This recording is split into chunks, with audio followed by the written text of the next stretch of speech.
عليكم ورحمة الله. وعليكم السلام ورحمة الله.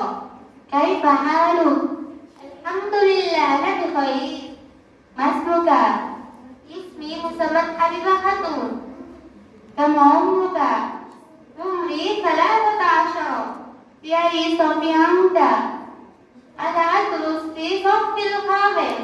ما هي أمنيتك؟ أمنية القراءة. ما هو اسم مدرستك؟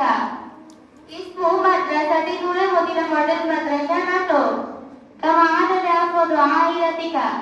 في عائلتي 6. ما هو اسم والدك؟ اسم ولدي محمد حبيب الرحمن. ما هو اسم والدتك؟ اسم أمي مسمى سجدة بيغم. ما هو اسم أخيك؟ اسم أخي محمد سدام التكريم. ما هو اسم أختك؟ اسم أختي مسمى عائشة خاتون. في أي بلد تعيش؟ أعيش بنغلاديش. السلام عليكم ورحمة الله. وعليكم السلام ورحمة الله.